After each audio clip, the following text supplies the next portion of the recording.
Good afternoon and welcome, everybody. My name is Eric Potashnik, and I am professor and director of the Taubman Center for American Politics and Public Policy here at the Watson School.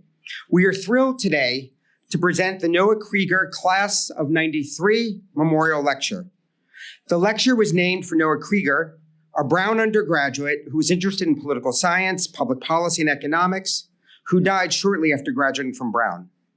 The series, established by his parents, brings distinguished public servants and thought leaders to campus and has brought, among others, Supreme Court Justice Stephen Breyer, Senators Angus King and Chris Murphy, Ambassador Samantha Power, and others.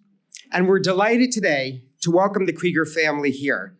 We have Sanford and Carol Krieger with us and their son Paul. So please join me in expressing our deep gratitude to the Krieger family for their generosity in funding this lecture series.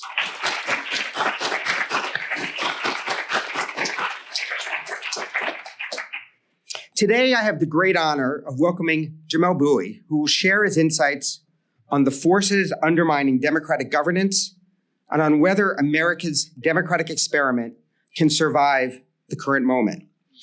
As most of you know, Mr. Bouie is a columnist for the New York Times. Unlike most political columnists who simply comment on the actions and arguments of today's politicians, he writes about current events through the lens of American political history, guided by the belief that understanding the past helps us ask sharper questions about the present. His work often revisits the nation's key moments of transformation, from its founding and Reconstruction to the New Deal, to illuminate how power reform and race continue to shape civic life. Many of his writings examine the evolution of the American democratic project. His work explores the tension between our democratic aspirations and ideals on the one hand, and our inherited constitutional framework on the other. And he focuses on the need to build a more majoritarian and inclusive system of government rooted in political equality for all citizens. He's won many awards and honors, including the Hillman Prize for Opinion and Analysis Journalism in 2021. He was inducted into the Society of American Historians in 2022 and was elected to the American Academy of Arts and Sciences in 2024. More recently, he received the 2025 Carrie McWilliams Award from the American Political Science Association. As a member of APSA, I'm very pleased about that. The McWilliams Award citation reads in part, "Bouie is reinventing the role of the newspaper political columnist. He's elevated the form, making it more intellectual, encompassing a longer historical sweep while keeping it accessible to readers." Before joining the Times in 2019, he wrote for leading political outlets, including the American Prospect, the Daily Beast, and Slate, and he graduated from the University of Virginia in 2009. Please join me in welcoming Mr. Bouie to Brown University.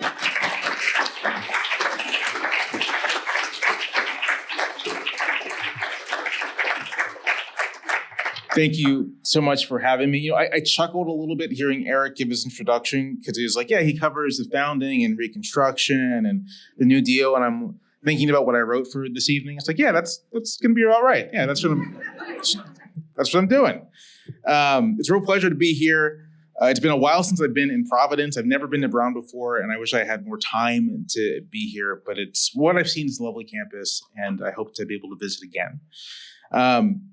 But let's get to this talk, to this discussion. When I looked at the form that the speakers agency I work with, the kind of itinerary they gave me, it said, topic of the talk, or the title for the talk, "What's the Matter with American Democracy?" I think I might have thrown that at them a couple years ago, and it's still sort of what they have. And I was looking at it, and my first thought upon beginning to work on this lecture was, well, what isn't the matter with American democracy? What isn't the matter with American democracy right now? As we speak, the federal government is shut down, partially because of a kind of wonky funding dispute between the two parties over subsidies for health insurance, and then partially because Democratic lawmakers refuse to fund a basically lawless executive branch.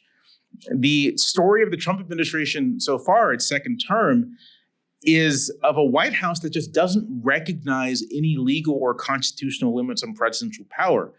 As Trump said during his first term, and this is an exact quote, "I have an Article 2 that says I can do anything I want." That's what the president said. I wish I could do like a Trump impression, but I can't. So I'll spare you that. I have an Article 2 that says I can do anything I want. And as such, this is the position of the administration of the president. As such, the past 8 months or so have seen one abuse of power after another. The unlawful destruction of entire federal agencies through the so-called Department of Government Efficiency. I just read today about the impact of the destruction of USAID on low-income people in Myanmar, children starving to death because of this unlawful destruction of the agency. Wasn't campaigned on, came out of nowhere, but here it is. The administration's illegal refusal to spend congressional appropriations, the administration's imposition of significant new taxes, these are the tariffs, under dubious legal authority. It's still unclear to me where the legal authority for the tariffs come from. I do know that my plan to fix my deck at home is like out of the window because of the tariffs. But so thank you, President Trump. And the corrupt persecution of the president's political opponents using federal law enforcement. James Comey right now in the midst of this trial, more or less because the president doesn't like him. Ironic because Comey probably responsible for getting elected in the first place, but that's neither here nor there. And there's more happening right now.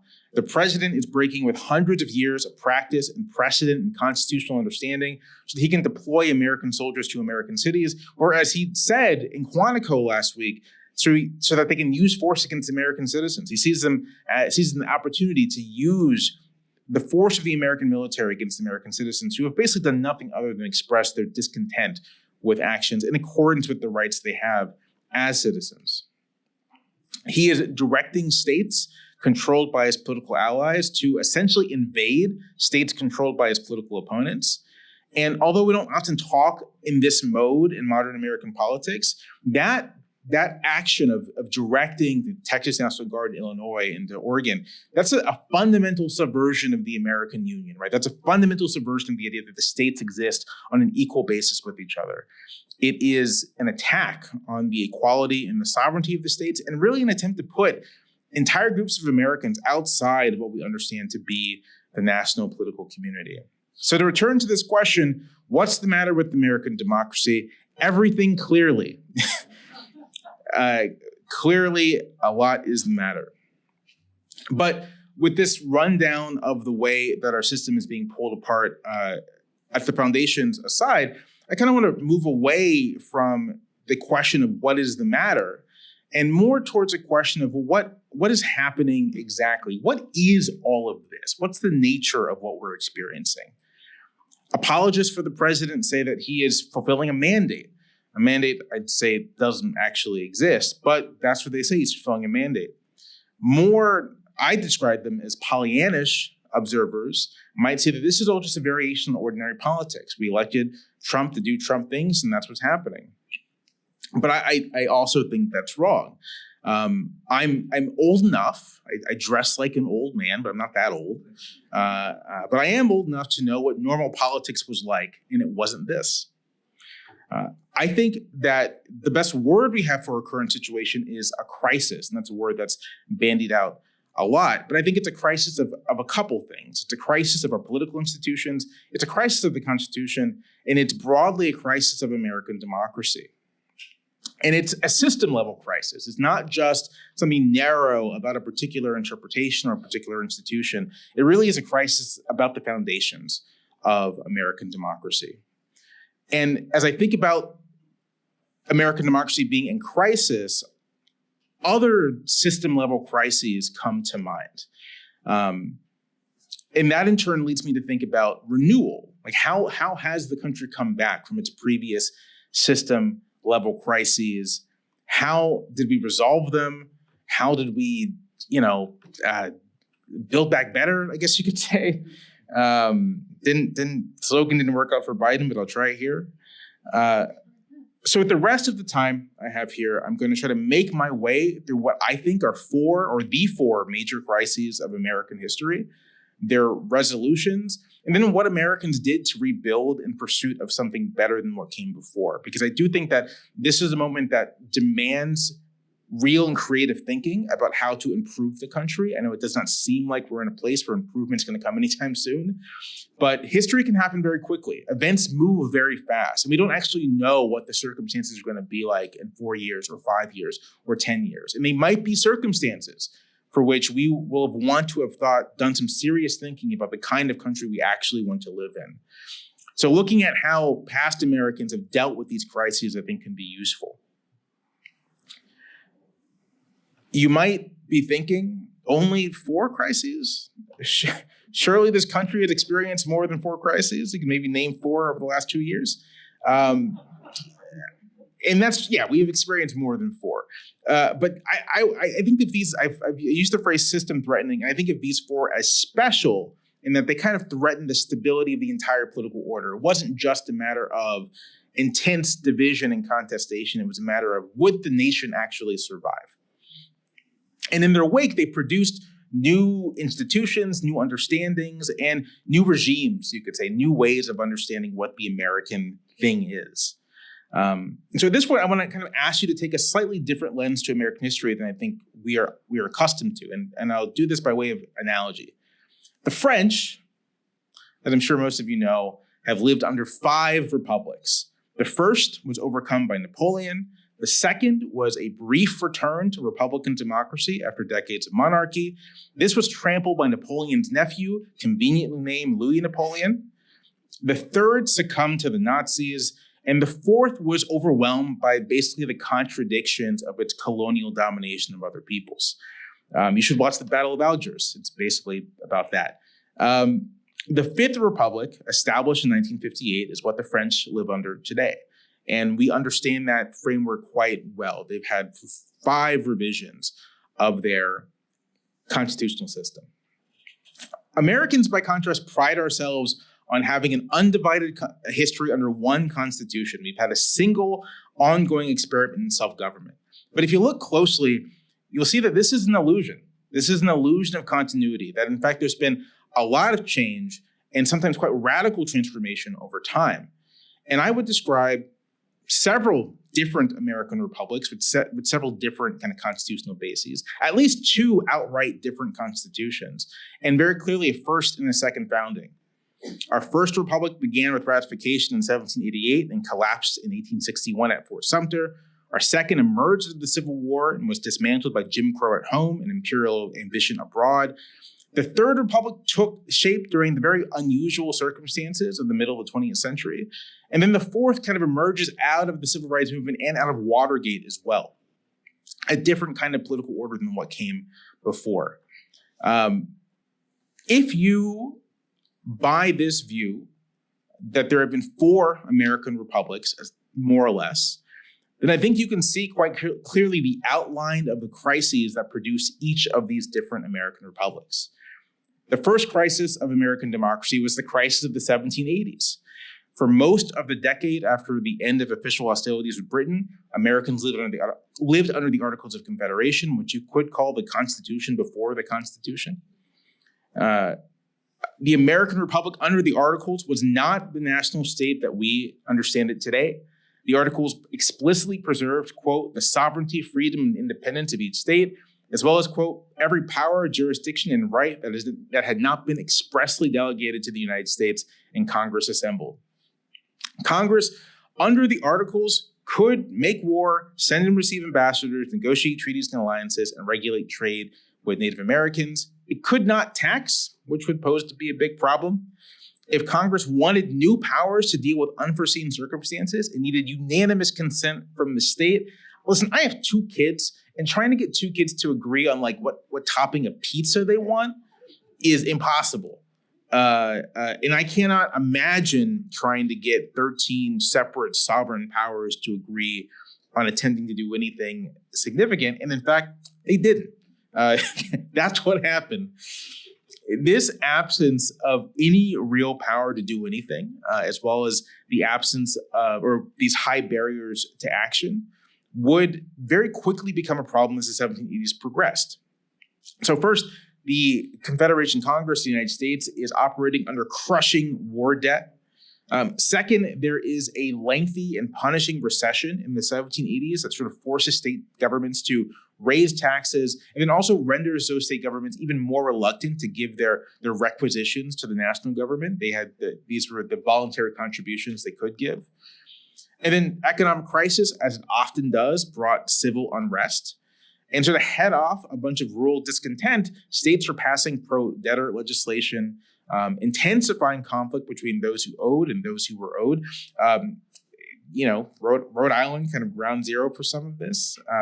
It notoriously at the time thought to be quite radical in its pro-debtor legislation. I think it's very funny that Rhode Island delegates like we're not going to go to this constitutional convention. We have no time for it. Very, very saucy. So in 1786, there is Shays' Rebellion. A veteran named Daniel Shays leads an armed insurgency through Massachusetts. He's targeting tax collectors and other government officials. And basically no one has the capacity to deal with it. It terrifies American elites, supercharges their fears of the total collapse and dissolution of the American Union. And then the Confederation Congress also just couldn't deal with foreign adversaries. Congress had no response when Spain closed the Mississippi River to American navigation, or when Algerian pirates were attacking American ships in the Mediterranean, kidnapping American citizens and holding them for ransom. It was a Congress that basically could not do anything. And then on top of all of this, American settlers kept moving west, and they kept violating treaties with Native American nations. And there is a worry that if the settlers were to provoke a war, the government would just not have the means or capacity to protect them whatsoever. So by the end of 1786, the Confederation Congress is gridlocked on most major issues. The country's on the path to insolvency and poised to default on its foreign loans. Britain, still around, forts on the nation's western borders. We couldn't repel native attacks. And there was Spain and on our southern border, and the oceans were controlled by Britain. It was a bad situation. Here's what James Madison had to say. Our situation is becoming every day more and more critical. No money is paid into the public treasury. No respect is paid to the federal authority. Not a single state complies with congressional requisitions. Several pass them over in silence, and some positively reject them. It is not possible that a government can last long under these circumstances.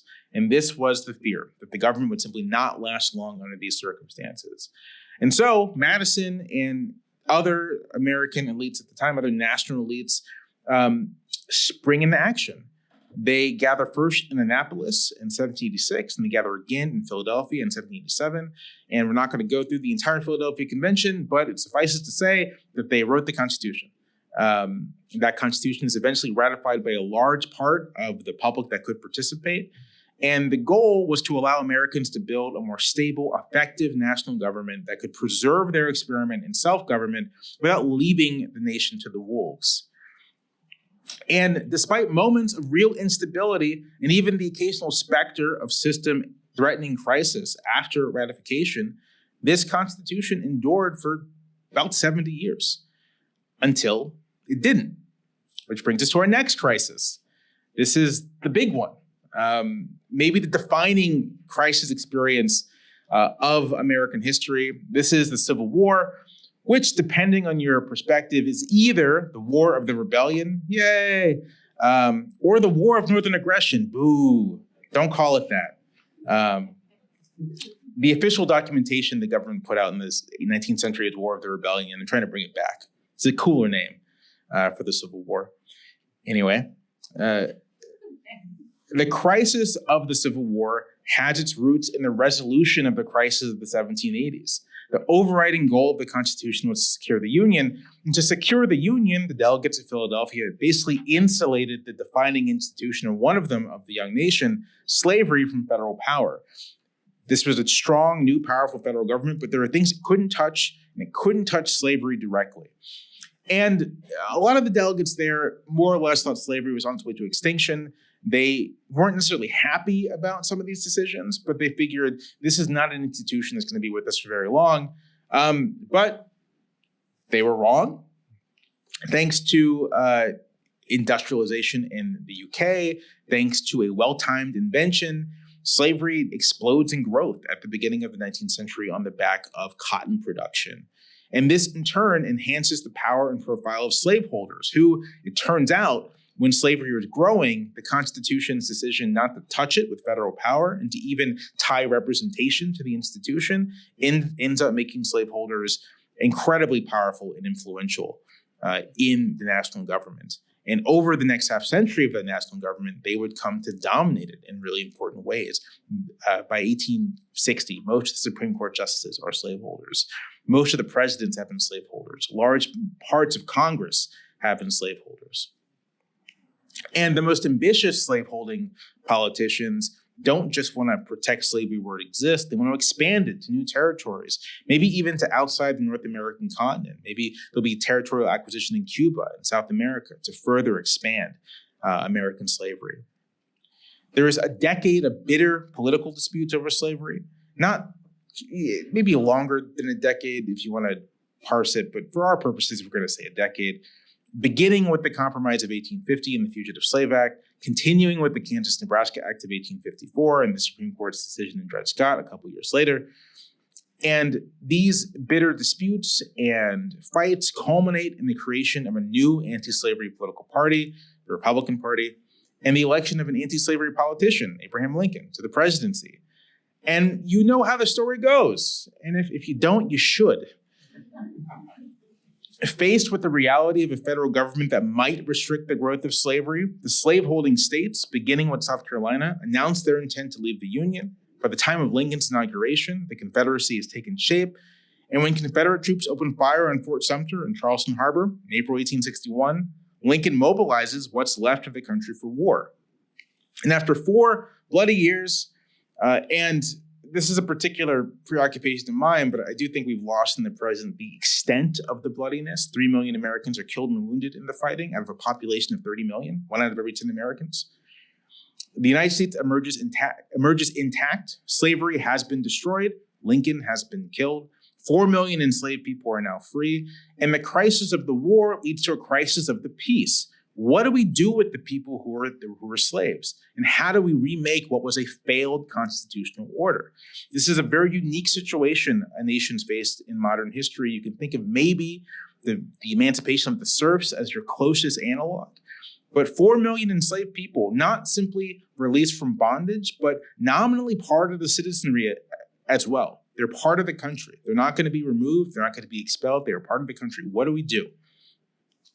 If the crisis of the 1780s was resolved by those elites who helped make the revolution, and the crisis of the 1860s was resolved by those elites and those ordinary people who had not just won the war, but had transformed that war from one for union into one for emancipation.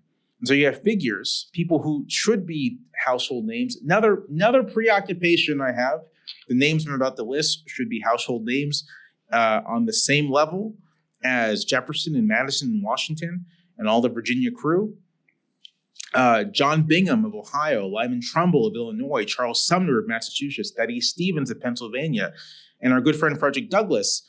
These are some of the voices that help to reconceptualize the American Republic, to try to build it into a republic of equals on the ashes of what was plainly a slaver's republic. And to do so, they transformed the Constitution with 3 amendments that they and their allies hope would rechristen the nation on principles of equality. The 13th Amendment abolished chattel slavery. The 14th Amendment established birthright citizenship for everyone, equal citizenship, and equal protection of the laws. And the 15th Amendment banned racial discrimination in voting. And critically, they didn't read these things narrowly. They thought that these amendments should be read expansively, a large grant of power to the national government to protect the rights of Americans and to establish the country on a basis of equality. As Sumner said during a congressional speech in 1868, the goal is to eliminate color caste in this country. The republic that came out of this constitutional transformation, the Second American Republic, saw fierce and often violent conflict over the meaning of these amendments and the full scope of citizenship in the country. Would the formerly enslaved and their children be truly equal citizens, or would they again be subordinated by powerful economic and political elites? Could the country accommodate new groups of people like Chinese immigrants, European immigrants? And how are we to square the egalitarian aspirations of the Reconstruction Amendments with the imperial ambitions of this generation of elites that emerges in the late 19th century? And unfortunately, by the early part of the next century, it was very clear that those egalitarian aspirations had fallen by the wayside. Jim Crow was established in the South, and really after the violence against Black soldiers following the First World War, something of a reverse of the dynamic of the time following the Civil War. After the Civil War, Black soldiers come home and are claiming new rights. After the First World War, in a very different national environment, Black soldiers come home and are told to go back to their place. You could say that the Second Republic had died. That was it. That was sort of the end of this experiment in something like biracial democracy. So we get the 1920s, kind of a weird little interregnum. And then another crisis, kind of fast forwarding through American history. The Great Depression plunged the country and the world into an economic darkness that even now is still a little hard to imagine. At its peak on the eve of Roosevelt's inauguration, about a quarter of Americans were unemployed. Millions wandered the country looking for work. People abandoned homes and family. Hunger is widespread. There was truly apocalyptic despair in the country. And out of this despair came firebrands and demagogues, each with kind of the same message. Democracy has failed. We need a strong man to bring us back from the brink. And it wasn't just rabble-rousers, it was some elites as well. People who felt that the nation needed an American Mussolini, maybe even an American Hitler. Roosevelt and his allies, Franklin, of course, elected to handle the Depression, met the crisis with immense creativity. Their task, as they understood it, was twofold, both to help Americans recover from years of economic decline and to restore faith in constitutional self-government. And they did this not necessarily with constitutional change, but with a sweep of legislation that almost effectively was a kind of constitutional change, a refounding of the relationship with the national government, between the national government and the people of the country. They established economic rights, a right to collectively bargain, a right to support in old age, a right to support during times of deprivation, and established the federal government as the force that would act as a bulwark between the American people and a rapacious market. And as the U.S. began to turn its attention abroad once again, Roosevelt further redefined American democracy in terms of the four freedoms: freedom of speech and expression, freedom of worship, freedom from want, and freedom from fear. And I would describe this as yet another kind of refounding. And like the constitutional moments of both the 1780s and the 1860s, it came with its own contradictions. It rested in part on the exclusion of millions of Americans from these promises. And when those Americans began to agitate for their inclusion in the following decades, they sparked a transformation that I think you can describe as nothing less than the creation of a fourth American republic. This republic began with the achievements of the civil rights movement and a newly opened door to the world. This is the beginning of immigration, once again, from large parts of the rest of the world. This was to be an American republic built on a kind of multiracial pluralism, a nation of natives and of immigrants, political parties that strove to represent a diverse cross-section of the society, of eventually a Black president, and maybe some kind of future majority-minority nation. And this republic also saw the expansion of rights for women, children, immigrants, and sexual and gender minorities, all on a kind of similar basis as to this original expansion or fulfillment of the promises of Reconstruction. When a president, Richard Nixon, tried to subvert the basic constitutional order in this context, Americans then did something that was previously unthinkable. They forced him out of office and tried as much as they could to pass laws that could deal with some of the abuses of Nixon and Watergate. Now, there was obviously an ugly side to all of this. It's no great coincidence that state retrenchment from public goods and services followed the crumbling of some of these racial barriers. But for all of its harsh notes and its discord, this period after 1965 and really into the recent present was the closest the country ever came to what Frederick Douglass called a composite nation. A United States that served as a home to all who might seek the shelter of the Declaration and its principles of justice, liberty, and perfect human equality. So that's 4 crises, kind of 4 decades of crises, 4 moments of renewal with each one. Each moment of renewal influenced by movements from below, but also reform from above, elites who could see a bit further ahead. American democracy, in other words, was in each time lucky to have participants who recognized the need for deep-seated change to the basic order of things and who fought for that change, either enshrining it into law or into the Constitution itself. Most Americans today were born into the Fourth Republic, and as we can see, that republic is falling apart. There are structural factors, of course, a grossly unequal economy defined by the total dominance of market logic over every aspect of our lives. Americans feel they have no control and little autonomy. We have a climate crisis that has also cast a pall of despair over many millions of Americans who aren't quite sure what kind of world they're going to see in the coming decades. And the government itself has sort of fallen into disrepair. I mentioned the shutdown. Congress basically doesn't work anymore. They can't really do anything of any use. And over the last decade, almost 2 decades now, this Congress has allowed any number of problems in healthcare and housing and education to fester and worsen. Back around the time Obama got elected, excuse me, I'm reaching the point where I got to drink water now. Back around the time Obama got elected, the legal scholar Jack Balkin wrote of something that he called constitutional rot. Constitutional rot was the degradation of constitutional norms that may operate over a long period of time. And I feel like at this late date, it gets a little old talking about norms. Norms is a 2017 word. But it is true that democracies depend on norms for their survival. A successful republic rests on well-functioning institutions that structure the ambition of participants and the acquisition of political power. It demands a certain amount of generosity from political leaders and ordinary citizens when it comes to the use of that power. We have to recognize that politics can't be winner take all. There's going to be a loser, and that loser has to feel like they can come back and engage again in good faith. And constitutional democracy requires a broad commitment to the public good. This includes ordinary people who have a responsibility to keep themselves as informed and engaged as possible, as well as elected officials who are entrusted with this public good and have an obligation to further the common interests rather than the most narrow concerns of themselves or their allies. So constitutional rot is when all of this just begins to deteriorate completely.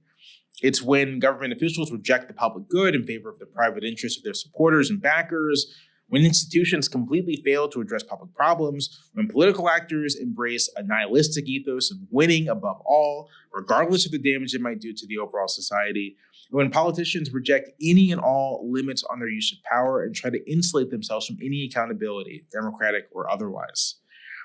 And these dynamics eat at the foundation of constitutional rot, or constitutional government. Like the rot that can afflict an old home, it just undermines the entire structure. You can see that right everywhere you look, I think, in current American society. And eventually, with this rot, the foundation grows so weak that it takes a little more than a very strong push to cause the whole thing to come tumbling down. And Donald Trump is that thing. Not the cause, but the force that is causing the whole thing to tumble down, as we're seeing now, as we discussed earlier. He, I think you could say, is the 5th crisis, the crisis that's unraveled the Fourth Republic. Trump and his allies are launching an all-out attack on the United States as a democracy of equals. They're launching an all-out attack on American democracy itself, on the idea that we govern ourselves, that we're not subject to the arbitrary will of another. Trump even argues in his own way that he's basically the sovereign of the nation, right? He is something like a king, and he has the right to do whatever he pleases. He rejects the rule of law. And when the president claims this sovereign power to ignore Congress or say deport people without due process, when he treats the law as a suggestion, when he rejects any limits on his authority and makes the government his personal fiefdom, he is further degrading the constitutional order and abdicating his responsibility to future generations of Americans. He is rejecting the obligation that we have, all of us as citizens, to carry on the effort to form a more perfect union and to ensure that government of the people, and by the people, and for the people shall not perish from the earth. I would describe this as a regime-threatening crisis. And while we have resistance to all of this from the bottom, it's quite inspiring to look around the country and see ordinary Americans gather to protect their neighbors from ICE raids, to challenge unlawful assertions of power, to protect each other in the face of some very ugly stuff. One thing that's been supremely disappointing over the last few months is the behavior of our nation's elites, the people at the top, the people who have an even, I think, greater obligation to try to defend this system of government. Somehow, the results of last year got everyone psyched out. They began to imagine that, yes, it wasn't just that the president won a very narrow election, a very tightly contested election, just a few percentage points, not even two, separated the winner and the loser. Just a couple 100,000 votes separated the winner and the loser in the swing states. They began to imagine last year as a outright declaration that Trump was the representative of America in some sort of intrinsic sense, that the vibes have finally shifted in his direction. And so we just have to go along with the flow. And so also over the last 8 months or so, we've seen elites across many different fields capitulate to the administration's assertions of unlawful power and illegal authority. We've seen law firms capitulate. We've seen politicians capitulate. We've seen universities capitulate. And every capitulation does something interesting, because Trump doesn't have a lot of these powers that he claims, at least on paper. But the thing about power, right, is that it's a social construction. You kind of believe, or power exists if we all believe it exists. And if everyone treats Trump as if he has this authority, as if he can tell, Jimmy Kimmel, you can't be on the air anymore. Stephen Colbert can't be on the air anymore. If we act as if the president has this authority, then for all intents and purposes, he does, right? And once granted, once given, authority tends not to go away. So I want to end by saying that I think that the American people are very much in the position to recover from all of this. That as more and more Americans recognize the kind of danger that we're in, and I think more and more Americans are recognizing it, you can see it in the polling, you can see it in their behavior, there are many opportunities to begin to push back, to rethink. But the other part of this equation are people with power, are people who we call elites, who have political power, who have social power, have cultural power, economic power. The other part of this is the nation's elites deciding that they care about the survival of the United States as a constitutional democracy, of taking on the responsibility, like previous generations of American elites did, of providing leadership for a public that wants to turn away from the worst that is happening. So if I have optimism that the American public is in the right place, I'm still waiting to see if our elites are in the right place, if they are able to take on this responsibility and do what their obligation is to help lead the country away from this. Because if they don't have that will, if they don't have what it takes to do that, then it's not actually clear how far away from all of this that we can ultimately get. And it's not clear if we can do what we need to do, however we decide, to remake this country's government once again, to remake this country once again, and to move it towards something more democratic, more open, more inclusive that we had before. Thank you.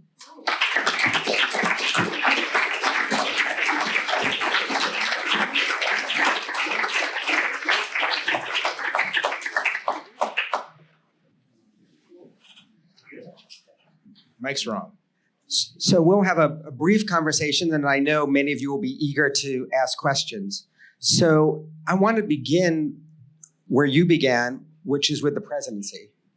And Donald Trump claiming an Article 2 power that has been buttressed by the Supreme Court seemingly flirting and developing a very strong version of the unilateral executive. And the kind of arguments we're hearing now are that the president is the only representative of the American people. The president is the only accountable actor. The president is embodying democratic legitimacy and popular sovereignty in his own person. He is the branch of government. And so how would you evaluate those kinds of arguments we're hearing in light of American political history, in light of the kind of office of the presidency that the founders envisioned? We've had other presidents like FDR that have greatly expanded executive power. How much of this is completely new, or is this continuation of past trends? Yeah. I'm going to answer the last part first and then the first part next. I think it's a continuation of existing trends. Can you hear me? Yeah, there we go. I think it's a continuation of existing trends. I think there's clearly continuity from, you can go back as far as Andrew Jackson, right, to Trump. But the thing about recognizing continuity is that you can tend to miss when there is some sort of clear break. And even Jackson did not think, he thought of himself as some sort of embodiment of the people's will. But also recognize the authority of Congress. And part of the drama of the Jackson presidency was the push and pull between the two branches. Roosevelt also clearly recognized the authority of Congress, constantly referred back to Congress. A president like Lincoln, who also expanded executive authority, notably after he calls up troops in April 1861, after he prosecutes the war for a couple months, he goes before Congress and basically asks for Congress's retroactive affirmation of what he did, recognizing that he is not the only actor with democratic legitimacy, that Congress has democratic legitimacy. So to get to the first part of the question, I actually think it's insane to claim that the president is the sole repository of democratic legitimacy, because he's not the only elected official. When I say this out loud, I feel like I must be missing something, because if I remember correctly, Congress is elected, and at least the House is elected on the same ballot as the president, right? And then about a third of the Senate is elected on the same ballot as the president. And the American public, by design, the American system gives the public multiple ways for expressing its democratic will. And part of the challenge of democratic government is sort of actually piecing together what that actually is. So if the public gives one party the presidency and another party the Congress, what does that mean? And the work of democratic discourse, of legislative activity, is to kind of figure out what it means and try to do something that is in accordance with that. And the idea that all of the public's will is concentrated in one guy just doesn't fit the mechanics of our elections, to say nothing of the fact that, again, the public is making multiple choices.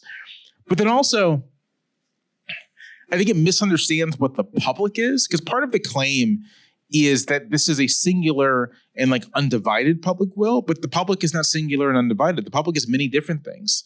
And every public is many different things. If this is a public, then it's many different things, many different perspectives, many different groups, many different visions of what constitutes the good. And that's only becomes even more the case as you expand outwards. The public is not one thing. The public is ever changing. It's always fractious. And when it votes in an election, that's like a temporary thing. It's like the flash of a firefly, right? It flashes. It's a public assembled for this one thing, and then it immediately disassembles. And they grant authority to representatives to act on their behalf, but they're not investing those representatives with sort of inherent sovereign authority. They're just saying, for this bounded period of time, you can act on our behalf and kind of interpret us as best as you can, and then we'll reevaluate you in 2 years, and 4 years, and 6 years. And so for me, that kind of this what I think of is really part of the foundation of this vision of the presidency, the president as, avatar of the American people, just doesn't make any sense. Like, there is an American people, but there are many, many publics. And part of democracy is aligning those publics as much as possible in ways that's constructive for the country at large. But I don't think it makes sense just thinking about like the democratic idea to say, yeah, it's one thing, indivisible, unchanging. Because if that's the case, why would you have another election? I mean, why would you have another election, right? Yeah. So picking up on that, I think one of the things that it's so striking about your work is the way in which you interrogate the relationship between democracy and the American Constitution. For many Americans, the two almost seem synonymous. When Americans think about the Constitution, well, that's our framework for democracy. And many Americans revere the Constitution. In fact, in the current moment, that's one thing that people from different perspectives can agree on. Well, if the president is doing something unconstitutional, well, there's a problem there. And yet a lot of your work, I think, has forced us to take a hard look at the Constitution and that its relationship to promoting democracy and political equality is more troublesome than many people believe. And can you talk a little bit about how you think about the way in which the Constitution both promotes and hinders democracy in America? Yeah. So my view of like the relationship of the Constitution to American democracy is you should sort of think of American democracy as like the main category, and the Constitution is like one instantiation of what American democracy can look like. And obviously, I think there are certain features of what you might call American democracy that are probably going to persist throughout any kind of permutation. Like, I think we're always going to have federalism in this country, strong or weak form, however it is. Americans seem to like the idea of bicameral legislatures. I don't know why, but they do. So it's hard to imagine a different American system where we don't have bicameralism, things like that. But the Constitution is one particular set of compromises and decisions made at a particular moment to try to create a form of at least American self-government that works.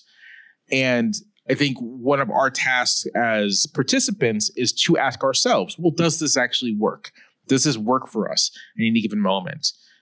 That's what I find particularly inspiring about the Reconstruction generation of American lawmakers and statesmen and activists who are thinking constitutionally and also asking themselves, does this work? And if it doesn't, what can we do to make it work?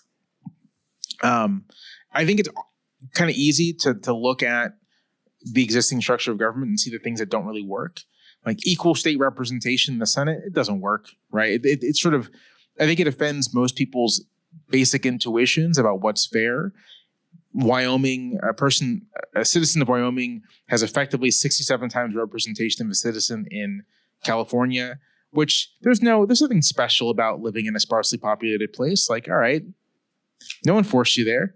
I don't know why you are thus entitled to additional representation. Like, presumably we're all equal citizens here, so we should have an equal amount of representation, roughly speaking. I think that the filibuster isn't like a constitutional rule, but it's a Senate rule, but it clearly isn't working. It hinders our ability to get things done in Congress. I think that our sort of geographically based House districts, it works well enough, but people hate gerrymandering, and gerrymandering is like a natural consequence of that. So maybe we don't have gerrymandering, right? Like you can think of the various things in the system that both frustrate what you might call democratic intuitions, or at the very least, if you do like an international comparison, they're clearly just less democratic relative to other countries. Our extremely powerful Supreme Court and its strong judicial review, very kind of out of whack with international comparisons, and obviously a source of frustration for many Americans. But beyond like particular things that change, I do think it's worth always interrogating and asking, does the Constitution actually work for us? Like, how do we envision our political lives to go? Like, how do we envision the construction of political lives? And does the Constitution allow for that? And if it doesn't, then what can be done to better align this document, which I think of as less sort of like a legal text and more of sort of like the rules that we kind of argue about how we structure democratic life in general. How do we align that more with the thing that we want? And one thing I do think is the case that Americans have just gotten out of the habit of asking that question. There's a lot of constitutional reverence, and I think that constitutional reverence actually gets in the way of recognizing that like the Constitution actually does belong to us. It doesn't belong to James Madison. I think the guy's interesting. I read about him a lot. I go to Montpelier all the time. It doesn't belong to James Madison anymore. It doesn't belong to the founders. It doesn't belong to the Reconstruction Congresses. It belongs to us. It is our Constitution. And it also doesn't belong to the Supreme Court. It doesn't belong to lawyers. God love them, I guess. The Constitution does not belong to lawyers. I really want to emphasize that. It does not belong to justices.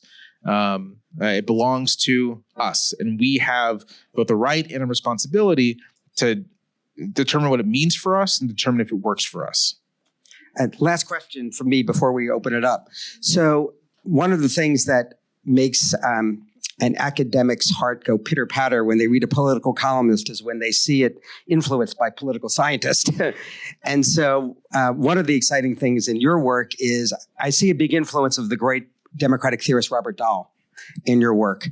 And I'm curious about whether you agreed with Dahl on one key point. So Dahl was very skeptical of the degree, and this was a sort of counterintuitive claim that checks and balances and institutional arrangements would prevent tyranny. Many people have looked to the Constitution to prevent kind of a domineering politician from threatening the civil liberties, civil rights of citizens. And Dahl said, no, I don't think it really works that way. And that if there are any guarantees of preventing tyranny, it's really in society itself. It depends on whether it's the degree of underlying consensus in society about what the good is, or perhaps some level of economic equality or other factors. And I'm wondering whether you agree with him on that point and how you think about the role of these social factors in getting out of the current crisis that we're facing. I completely agree. And it's striking to me that is at all counterintuitive, because you think of the aforementioned Madison, whose opposition to the Bill of Rights is in part because he's like, well, these are just parchment barriers. This is his language. The parchment barrier. It's not actually going to prevent anything. It's just sort of, it's there to make you feel better. And if anything, telling the government what it can't do explicitly might actually encourage it to find other ways to violate your rights. Madison obviously gets like browbeaten into doing the Bill of Rights, but I think that's exactly the right observation. To move it a bit further, but to another period that I obviously like to think about, right? The 15th Amendment didn't keep Jim Crow from happening. The 15th Amendment for the 14th Amendment as well, for a century, was a parchment barrier. It did not prevent, basically a one-party authoritarian state from taking shape for a big chunk of the country.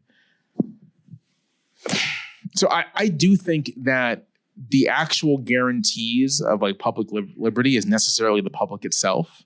I also think that it takes a lot to rouse the American public into thinking that its liberties are actually under threat.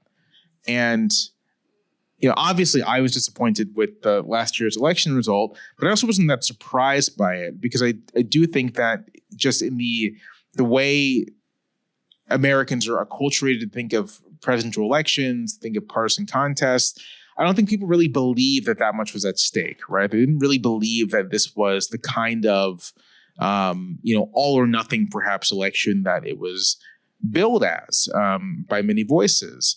They figured, I'm voting to go back to 2019, to before the pandemic, to before the inflation, to before all this. I'm voting to return to the status quo ante.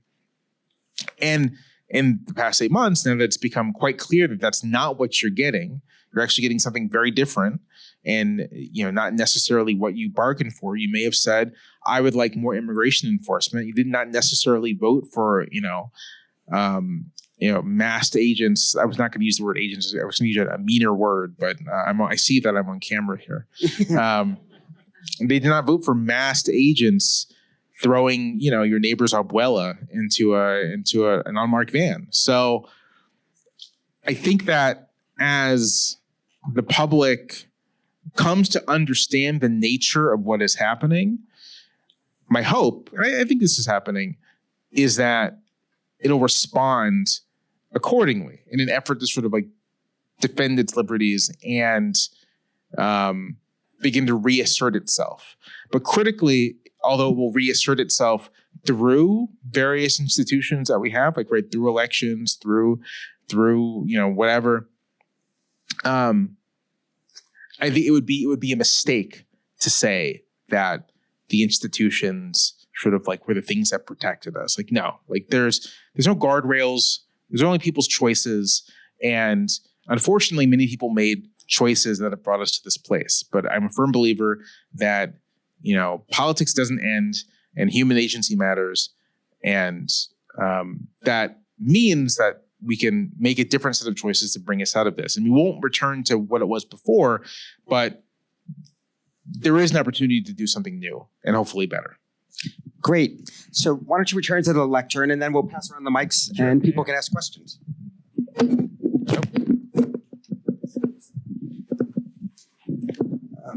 Are you going to do this or? Oh, okay. Hold on. Here's a hand. Yeah.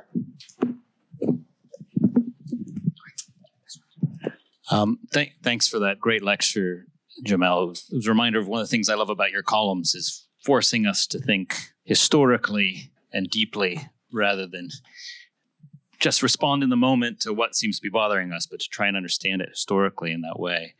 So this is sort of a question for you, given the picture you gave us, which is that I wonder, you mentioned you thought that Trump is kind of pushing on an open door, that there's already this deep rot that precedes Trump. And in the story you told us, for some of the other periods in the other republics, you gave us a pretty clear sense of what you thought that rot was about. Contradictions of a certain moment, or the impossibility of being a sovereign nation state, and there being slavery or something like that. But it wasn't clear to me what you thought the preceding rot really was about and how it appeared in the election, because it's true, as you say, that he won by small margins, but voters also gave Republicans majorities in both the House and the Senate. So it seemed like a pretty significant repudiation of what the Democrats had to offer. And that seems to be coming from somewhere. So I was wondering if you could tell us, what is it that you think the rot of the previous 10, 20, 30 years was about that makes it so easy for Trump to do the things that he's been able to do, and the institutions that resist him so weak, and especially weak in their authority?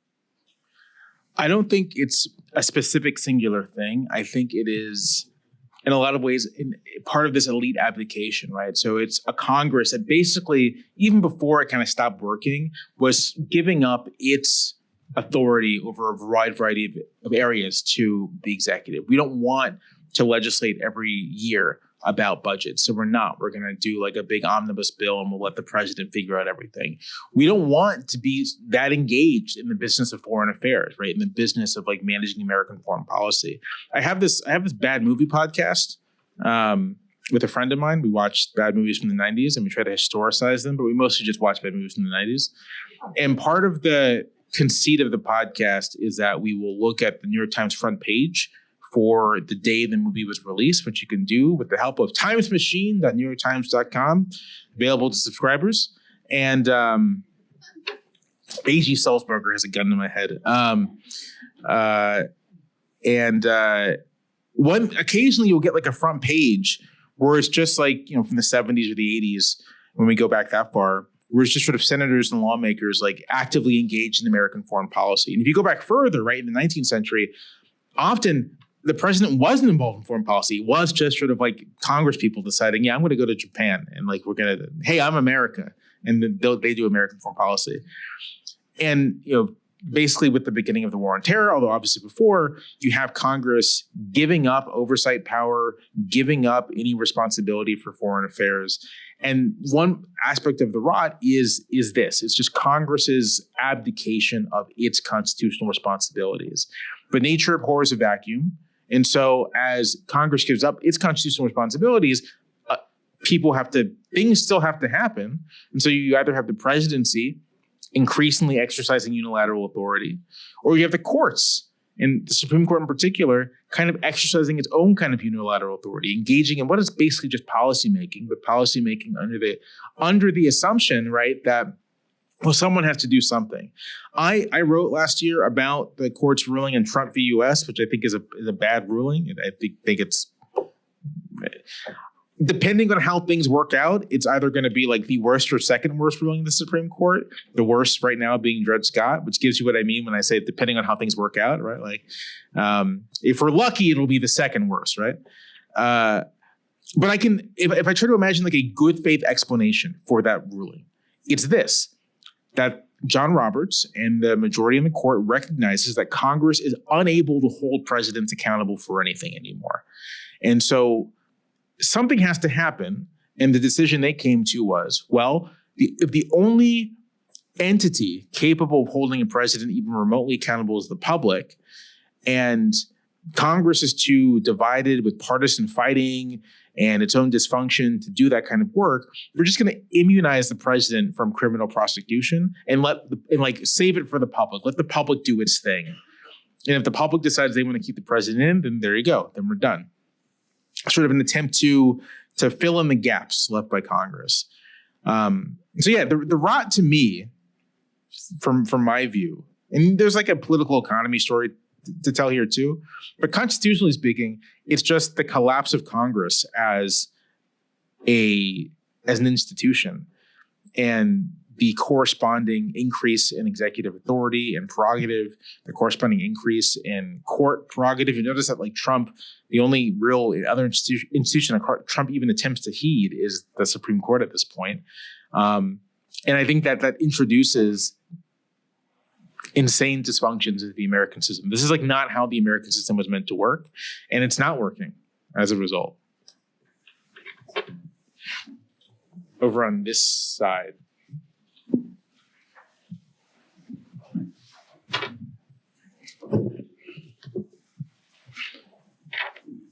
Is it on? Thank you so much for this conversation. It's been very illuminating. I am curious about your prognosis with respect to the American two-party system. You spoke about the American love of bicameral legislature and many other things. I'm curious about how you see the major two parties moving forward with this. I think you're in the fifth American Republic. No. It's like harder. I think it's harder for Americans to like imagine the end of the two-party system than it is for them to like imagine the end of the world. You know, like a lot of apocalyptic fiction out there, but if you watch, especially if it touches politics at all, if you watch it, they'll still just have two parties, right?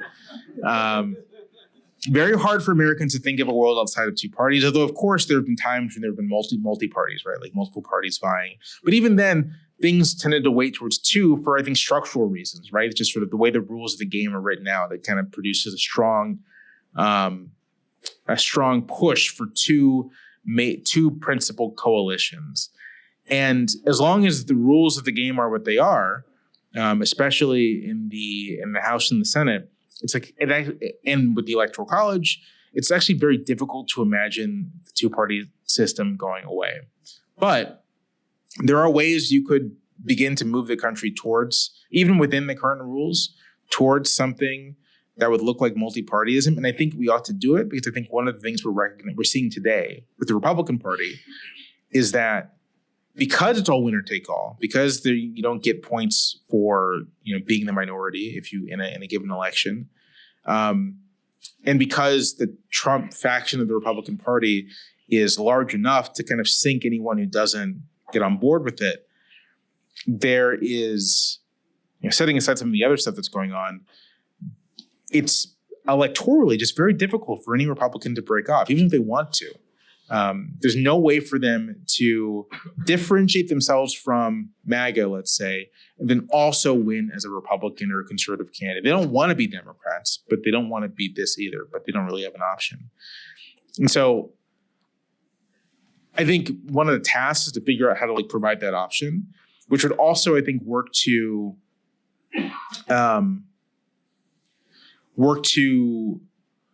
the thing about everything being divided into two is it also inclines people towards strong us versus them thinking. And if you can maybe begin to get people to think in terms of threes and fours, in terms of coalitions, and not simply my side or the other side, like a game, like a sports game, like a football game, you might be able to also break some of the bad partisan habits of mind. And there are, people have all kinds of proposals for how to do this. One that I like that's actually very attainable, that doesn't require Congress to vote away single member districts, which they should, but it's not going to happen anytime soon. It doesn't require Congress to expand itself to 600 or 700 members, which they should, but not going to happen anytime soon. One method I like is just fusion voting, right? Where you can have one candidate across multiple ballot lines. This used to be actually very common in American politics. And then in the late 19th century and early 20th century, the two parties basically ganged up to end it because it was working a little too well. But in some states still have. New York still has fusion voting, right? But under fusion voting, you can imagine a situation where, say in a state like Montana, where the Democratic brand is in the toilet, but you still have lots of liberal voters, and you still have lots of moderate conservative voters, and you have MAGA voters. You can have a Republican candidate who you can say is the MAGA candidate elected by that party's constituency. But then you might have a party that's for our purposes, we'll call not MAGA Republicans. And that's the ballot line. And then Democrats. And you could, under a fusion system, the not MAGA Republicans and the Democrats could nominate the same person. And then you go to vote, and that combined ballot line wins them the election. And then that candidate can look at the ballot line and say, well, I got 40% of my votes from the not-MAGA Republicans and 60% from the Democrats, and that's going to shape how I behave in the legislature according to this information that's been given to me. I think that kind of dynamic, allowing people a third option or fourth option without spoilers, is kind of the critical part of trying to break away from the two-party system. But I used to be a big skeptic of sort of multi-partyism. I was like, you're just coalition forming after the fact rather than before the fact. But I do think there's a psychological thing happening here that multi-partyism can maybe address. And I think that just giving people who don't want to let go of their political identities another option that lets them express their preferences could go a long way in at least relieving some of what we're seeing. Because again, if you want to just break it down, the MAGA base is maybe sort of 25 to 30% of American voters. It's not the majority of American voters. It's a distinct minority, but it's the rules of the game that kind of give them an outsized influence. It's well, how do you change that? And vice versa, on the left, different voting systems can give left-wing candidates who might feel that they don't have much representation a chance to make their claim without spoiling anything. In the middle. Thank you for your talk. I'm going to ask a heretical question, which is basically, what's our investment in the perpetuation of the United States as a 50-state union? And if our goal is small d democratic self-governance, I can imagine the Delmarva Republic doing a really wonderful thing in terms of investing taxpayer money into windmills. And I could imagine the Commonwealth of New England passing sensible gun legislation and protecting reproductive rights. Obviously, this would be harder to get one's mind around than just dispensing with the two-party system. But at the end of the day, is there an argument to say the United States has run its course? It did what it wanted to do, and get over the fact that those of us who had the good fortune to grow up in the Fourth Republic and who know about the Second Republic remember a world in which the national government was really responsible for protecting the rights of the marginalized and the powerless. But now that that's not the case, if we need to do that, we need smaller units. And those smaller units might, in fact, be the mechanism for a truly meaningful mode of self-governance. So here's where I'm going to out myself as something of sort of like for my like lefty friends who always worry that I'm a squish. I'm going to out myself as something as like very much a squish. And that is, and there's a practical consideration here, and I'll get to the practical consideration later. But that is, I do think that there is something actually unique about the American Union. Like, I think maybe I've spent too much time reading Abraham Lincoln speeches, right? Like maybe it's just I've gotten completely Lincoln-brained here. But I do think there's something special there. I do think there's something special and unique and world historically consequential about an extended republic founded and rooted on a basis of like equality among people. I think that the Declaration of Independence is something of real importance and consequence, even if Jefferson was a slaveholding hypocrite. That document is of something of real and vital importance. There's a book that I love called The Cause of All Nations about the Civil War in its international context. And there's another book that I love that is a collection of everything Karl Marx wrote about the Civil War. He was an American correspondent for the New York Herald Tribune in London and wrote actually a lot of really perceptive stuff about the American Civil War. So worth reading Karl Marx and the Civil War. Who knew? But one thing you get out of reading the work of history and the contemporaneous writing is a sense that people in the moment understood the stakes of that war to not just be about what happens in North America, but what happens around the world. That it really was a contest for, can self-government work? And I think it remains this question of, can self-government work? Do humans exist in nothing more than a set of natural and received hierarchies with some people inevitably on the top and others inevitably on the bottom? We should structure our societies around that. Or do we have intrinsic worth as human beings, intrinsic value as human beings, intrinsic right to follow our own ends? And do we deserve to live under a political system that enables that?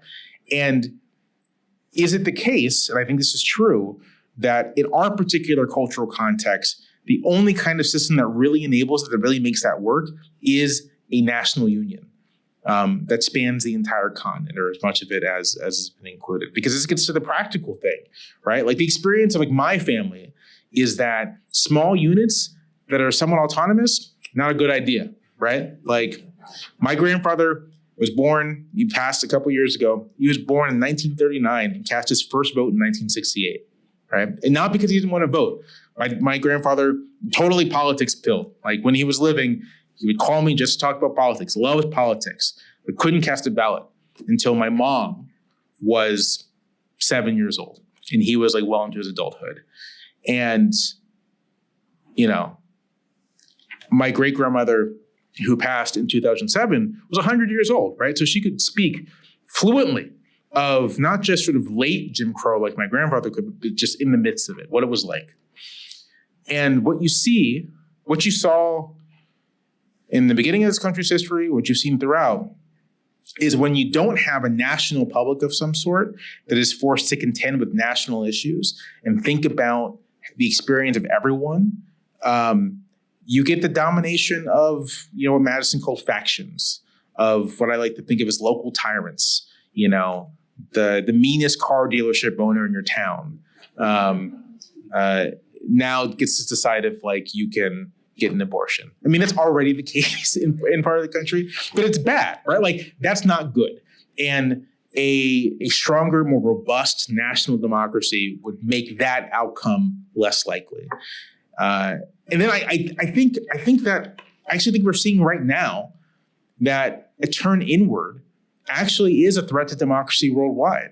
Like, for all the many flaws of American democracy, our turn towards authoritarianism has clearly emboldened authoritarians worldwide. It has clearly created the impression that democracy is on the decline. So this is where I get really squishy about it. It's like, stipulated every terrible thing this country has done. I'm not going to dispute it. And yet, are we the last best hope for democracy? Like, it might actually be the case that the United States as a single union represents something special and unique in the history of history of human political societies that's worth preserving, even if it's hard to preserve. That's my take. That's my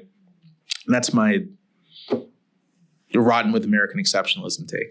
We have time for one more question. Right here.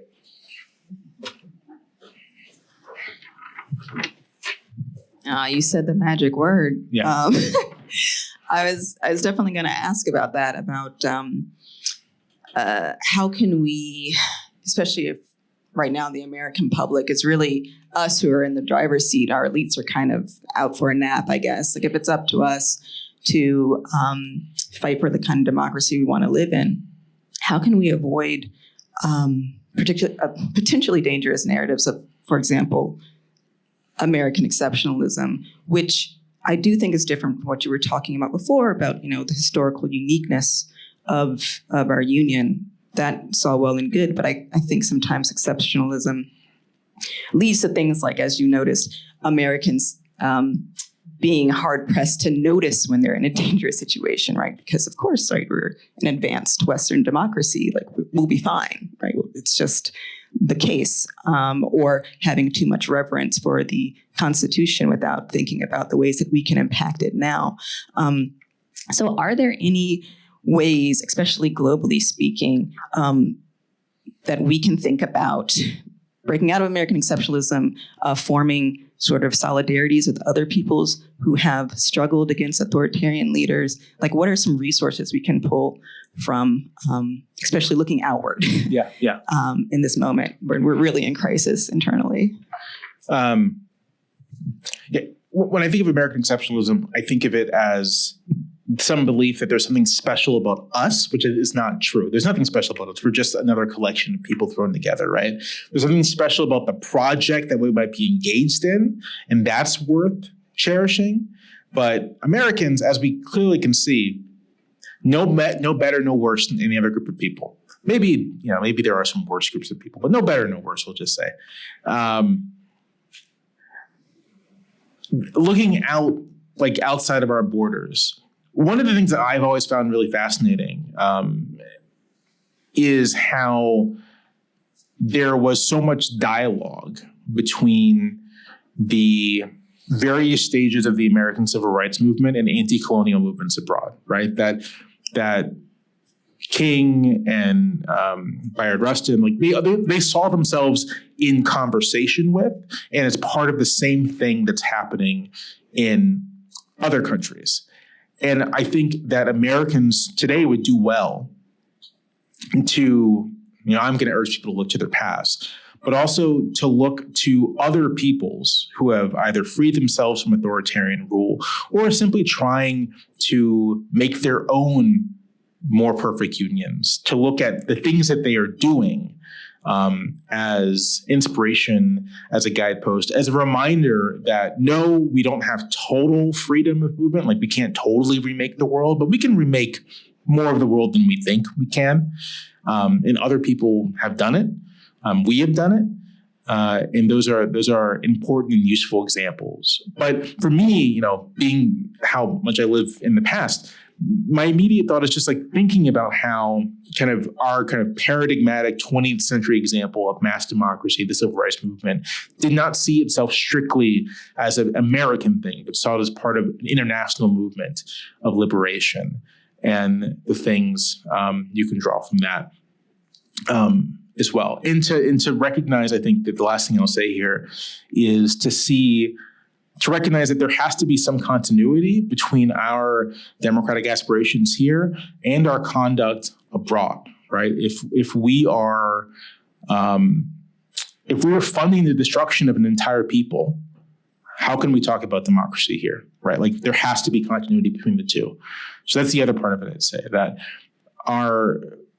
we can find inspiration, but we also have these responsibilities as well.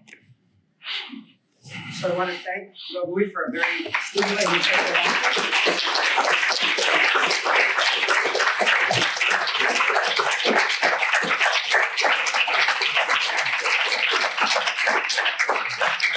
And thank you again to the Krieger family for their very generous support.